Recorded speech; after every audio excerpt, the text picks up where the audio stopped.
Assalamualaikum warahmatullahi wabarakatuh. Selamat pagi anak-anak. Gimana kabar kalian? Ibu harap dalam keadaan sehat.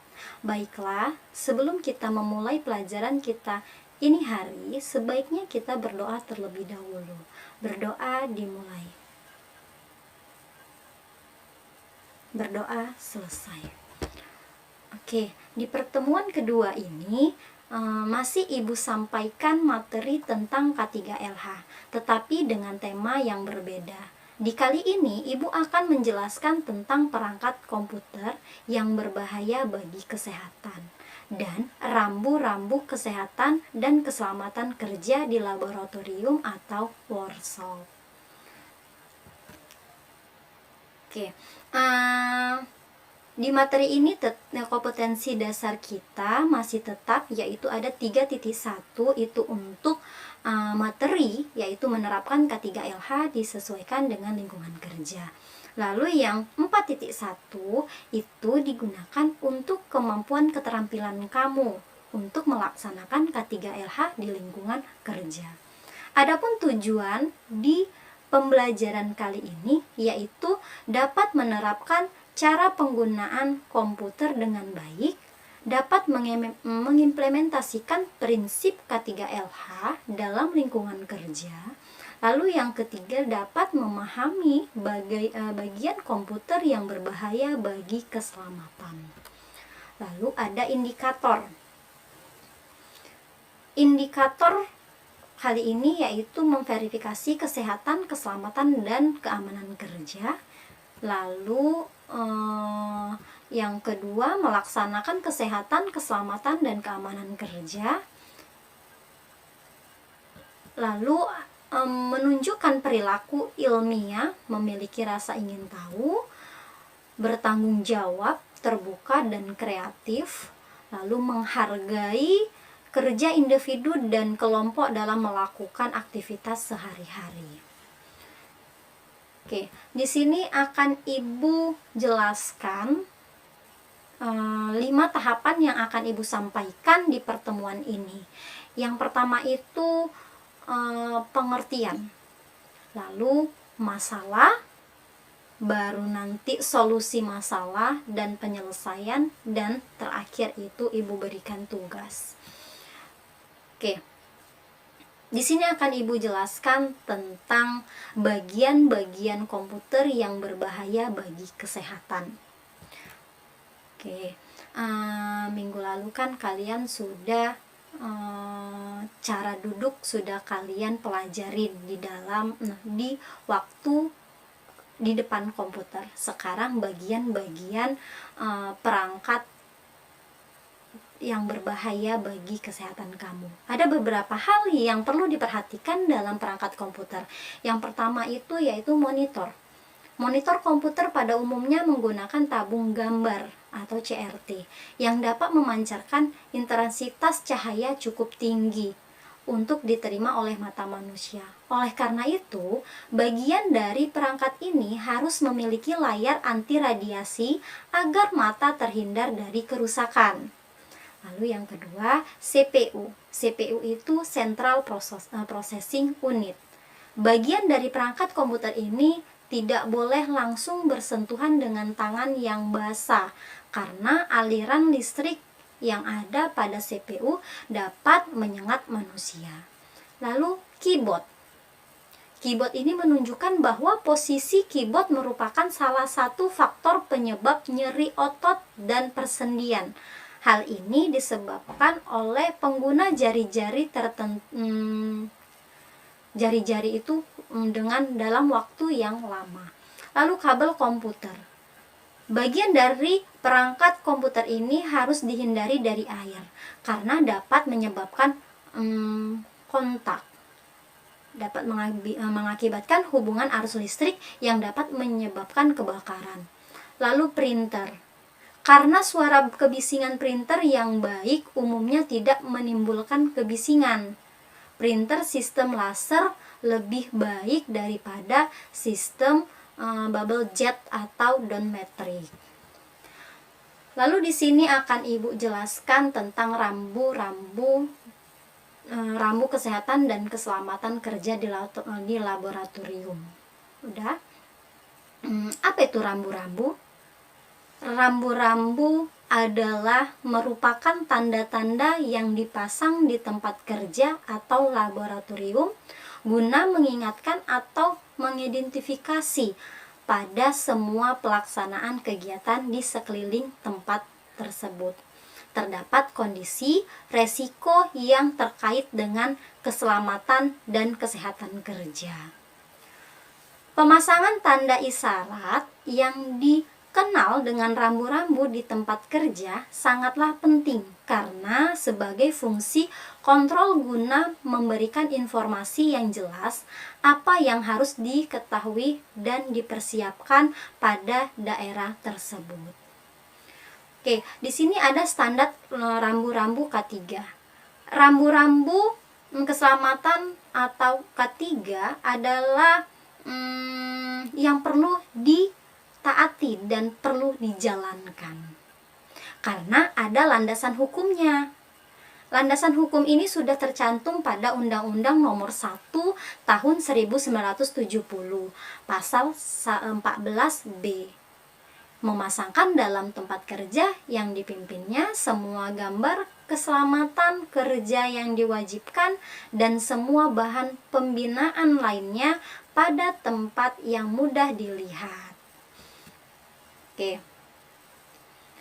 Tanda digunakan untuk memperingatkan karyawan dan anggota masyarakat untuk menunjukkan fitur-fitur keselamatan seperti keluaran api. Mereka juga dapat memberikan informasi umum atau instruksi tentang peralatan yang harus dipakai di daerah yang ditunjuk. Yang dimaksud dengan rambu-rambu dalam laboratorium adalah semua bentuk peraturan yang dituangkan dalam bentuk ada 3 yang dapat dituangkan. Dari bentuknya itu yang pertama itu bisa gambar-gambar atau poster. Baru kedua itu bentuk tulisan atau logo ataupun moto. Ada juga dengan bentuk simbol-simbol atau gambar ya. Oke. Lalu manfaatnya. Dari pemasangan rambu-rambu itu ada manfaatnya. Ada untuk menyediakan kejelasan informasi dan memberikan pengarahan umum. Lalu memberikan penjelasan tentang kesehatan dan keselamatan kerja. Lalu menunjukkan adanya potensi bahaya yang mungkin tidak terlihat. Baru ada juga manfaatnya memberikan peringatan waspada terhadap beberapa tindakan atau perilaku yang tidak diperbolehkan. Jadi itu ada manfaat untuk pemasangan rambu-rambu. Lalu di sini ada beberapa tanda yang harus dipasang sebagai bagian yang dipersyaratkan dari aturan kesehatan dan keselamatan kerja untuk membantu mengurangi resiko atau bahaya. Adapun poster merupakan penjelasan yang menjelaskan suatu aktivitas dalam bentuk sebab dan akibat. Proses pekerjaan yang hasil pekerjaannya yang aman dan memenuhi standar kualifikasi yang telah ditentukan berdasarkan Undang-Undang Keselamatan Kerja yang berlaku. Baru di sini adapun rambu-rambu dalam workshop yang sering dipasang yaitu ada 4 juga, ada rambu larangan, rambu peringatan, rambu pertolongan, dan ada rambu persyaratan. Oke, nanti akan Ibu jelaskan yang mana itu rambu larangan, rambu peringatan, dan ada rambu pertolongan. Udah, lalu keempat rambu tersebut sangatlah penting untuk dipahami dan disosialisasikan atau dijalankan. Di samping itu, dalam keseharian perlu adanya contoh sebelum peserta memasuki area kerja. Hal ini akan menjadikan peserta atau pekerja dapat melaksanakan prosedur atau pengerjaan pembelajaran di dalam laboratorium dengan bertanggung jawab. Oke, rambu-rambu K3LH ini pada umumnya terdiri dari beberapa simbol atau atau kode yang menyatakan kondisi yang perlu mendapatkan ekstensi bagi siapa saja yang ada di lokasi tersebut, guna mempertegas suatu tanda atau rambu dalam pelaksanaan di dalam bentuknya. Udah ada bentuk warna-warna, bisa kalian lihat di slide kamu. Itu ada warna merah, ada maknanya. Itu kalau warna merah tanda larangan atau pemadam api. Baru ada warna kuning, itu maknanya tanda peringatan atau waspada, itu sudah ada beresiko bahaya. Baru ada lagi warna hijau. Warna hijau itu bermakna yaitu tanda zona aman atau pertolongan. Lalu ada warna biru. Kalau warna biru itu maknanya tanda wajib ditaati atau dilaksanakan. Lalu ada warna putih, tanda informasi umum. Dan ada warna oranye. Kalau warna oranye itu berarti tanda atau maknanya tanda beracun. Selain ada warna, ada juga bentuk-bentuk dan bentuk simbol. Pengguna bentuk rambu yang memuat tanda-tanda atau simbol ada 3 bentuk dasarnya, yaitu yang pertama bentuk bulat. Maknanya itu wajib atau bentuk larangan. Berarti kalau sudah ada bentuk bulat itu wajib dilaksanakan, berarti itu dilarang, tidak boleh dikerjakan. Baru ada segitiga, itu tanda peringatan atau hati-hati. Dan ada juga yang segi 4, itu berarti maknanya darurat atau informasi dan tanda tambahan, ada tanda tambahannya. Oke. Di sini akan Ibu jelaskan tentang rambu-rambu yang sering dipasang di laboratorium. Kita ketahui bahwa rambu-rambu keselamatan itu penting untuk ditaati dan dipatuhi agar kita semua terhindar dari keselamatan. Nah, berikut ini beberapa gambar dan penjelasan melalui rambu-rambu yang dilarang ya. Oke, yang pertama itu ada rambu larangan, peringatan,